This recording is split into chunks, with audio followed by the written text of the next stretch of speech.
Well, as I indicated last night, it was a very rough night last night.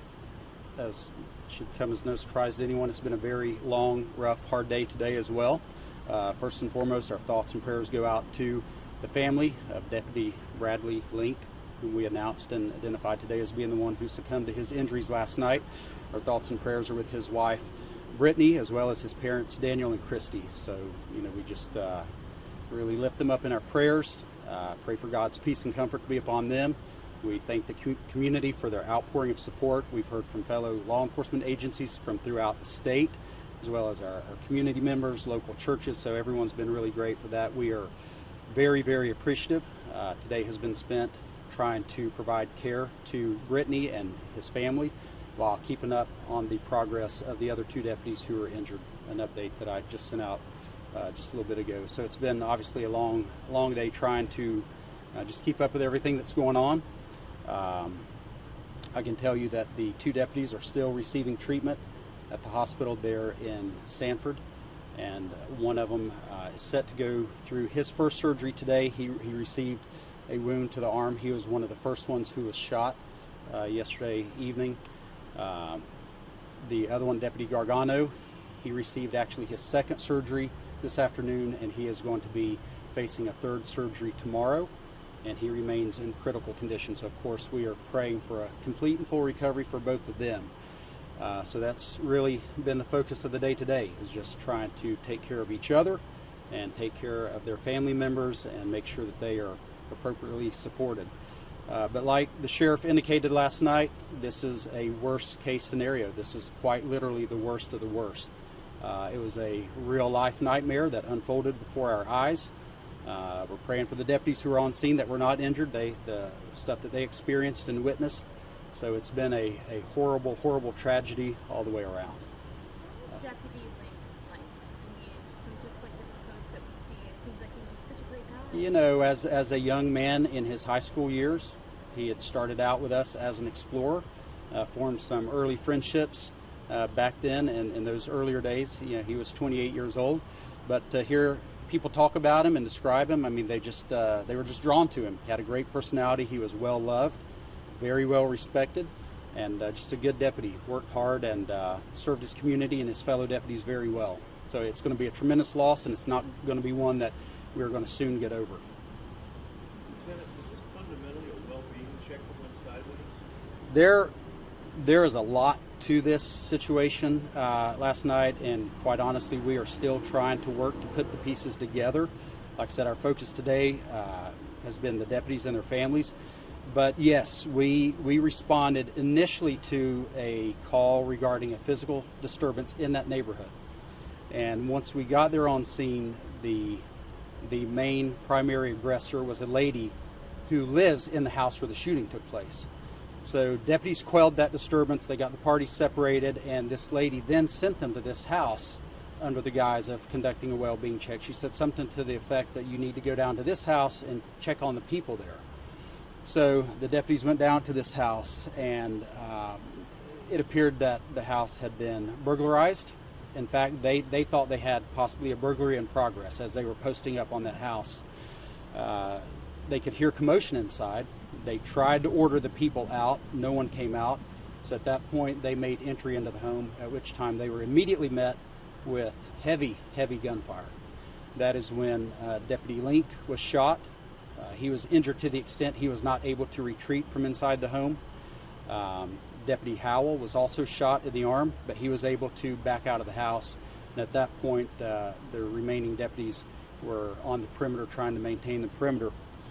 Obviously, with a downed deputy inside a house in that environment, time is of the essence. We had deputies from all over the county. We had police officers from all of our police departments in the county. Everyone was coming to the scene to render aid and assistance. Some of the first deputies that got to the scene were part of our street crimes unit, 4 of whom were on SWAT team. So those 4 SWAT guys, they formed an officer response unit, and they breached the house immediately to try and extract Deputy Link, at which time they too were met with heavy gunfire.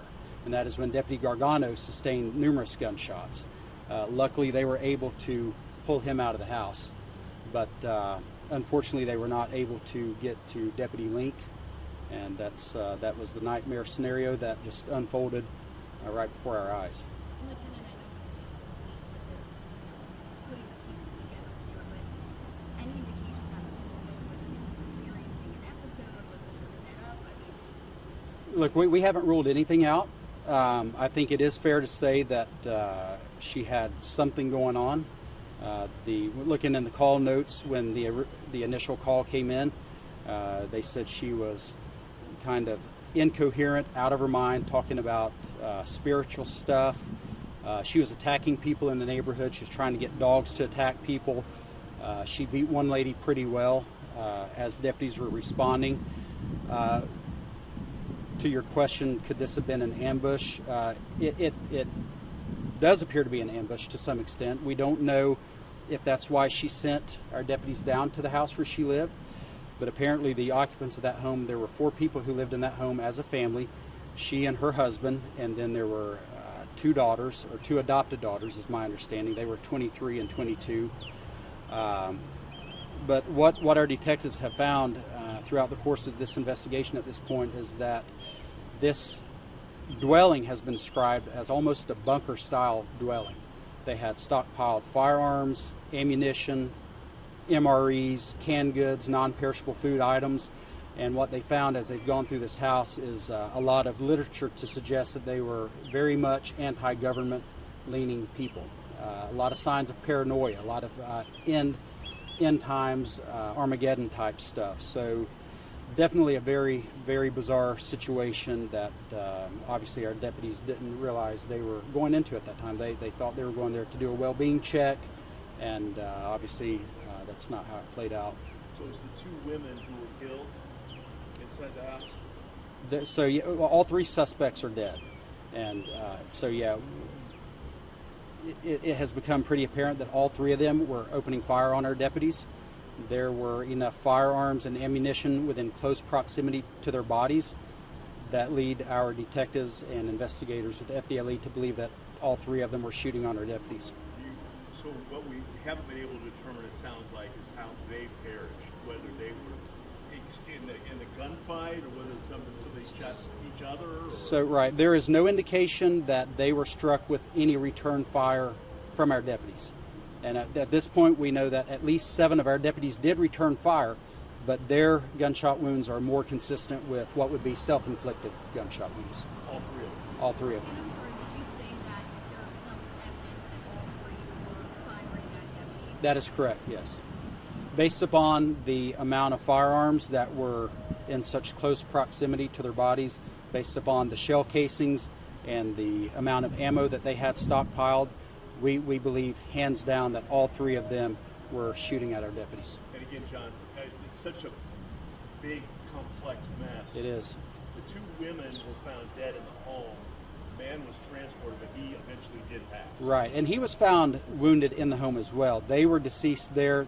They transported him, but he later succumbed to his We're just injuries. trying to keep track of all the Sure. things that were announced last night. with Sure, the day, 'cause sure. There's a lot going on. Right, So there were is. the 2 women who were found dead were the daughters of the lady that sent into the house? We believe that they were adopted daughters, and we've not been able to confirm yet whether or not they are biologically sisters, but So the 2 adopted daughters and their dad. adopted dad are the ones that fired on our deputies. Their adopted and dad. All 3 of them. Correct. And the woman is in custody? She was actually Baker acted last night. So she was not arrested. She was taken in for mental health evaluation. At this point, correct. Sir, will your investigation look at if she told the people in the home that your deputies would come and get ready? Will she face charges for that? Yeah, look, like Dave mentioned, there's so much to this, and we are trying to sort it out. And obviously, yes, if we see something like that, then that will almost certainly be guaranteed. Speak to the gravity of the situation. These law enforcement officers, every day they go into work and they don't know that something like this can happen.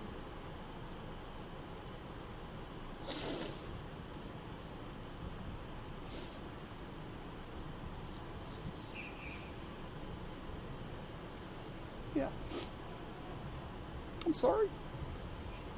Understandable.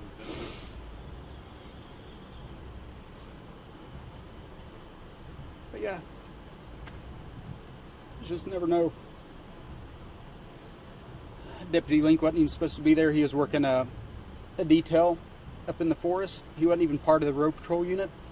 He heard the call go out. He went there to assist. So,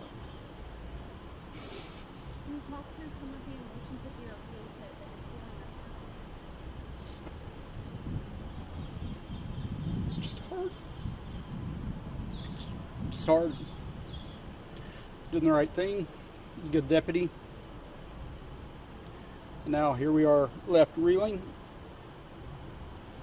as an agency, trying to put the pieces together, move forward, planning a funeral, supporting his widow, his parents.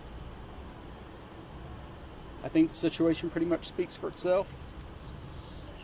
We just covet the community's prayers and ask that they continue to pray for his widow and parents.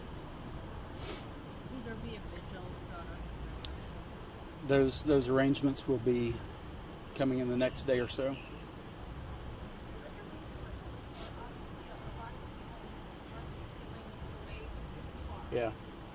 Yeah, we have a critical incident stress management team that is assembling pretty much as we speak, and we have plans to obviously work very closely with those deputies who witnessed this in the coming days, to include our dispatchers who heard all this playing out over the radio. So there are a lot of impacts that resulted from this that are not so easily seen.